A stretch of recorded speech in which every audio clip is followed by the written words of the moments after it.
আমরা মুজিবুর রহমানকে প্রোটেকশন দিয়েছি, আমাদের দেশ দলাই লামাকে প্রোটেকশন দিয়েছে। ভারত এটা করে। হাসিনা ওয়াজেদ বৈধ প্রধানমন্ত্রী, এরা অবৈধ।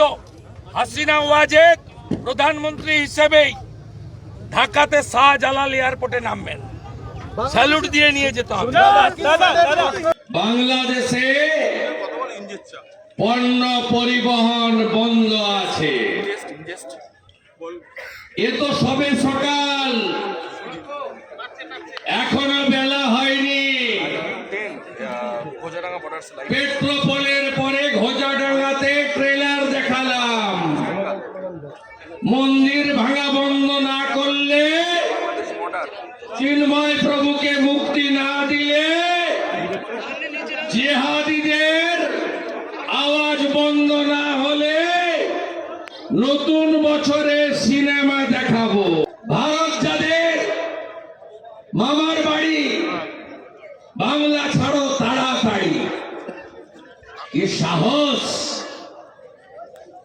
আরে তোদের উপরে আমরা নির্ভর করি না। রাজাকারের নাতি, রাজাকারের নাতি, পাকিস্তানের অবৈধ সন্তান। আমরা ৯৭টা পণ্য না পাঠালে তোদের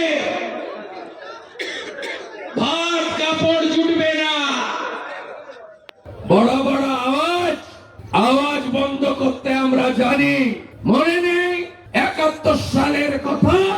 ৭১ সালে ৩০ লক্ষ বাংলা ভাষী শহীদ হয়েছেন, যার মধ্যে গরিষ্ঠ সংখ্যক বাঙালি হিন্দু।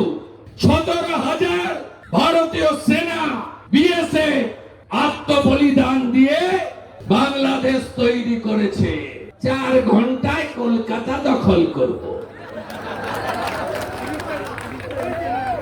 আছে কিছু তোদের হাসি মারাতে ৪০টা রাফেল আছে, আরো বহু জায়গায় আছে। কাছাকাছির নামটা বললাম।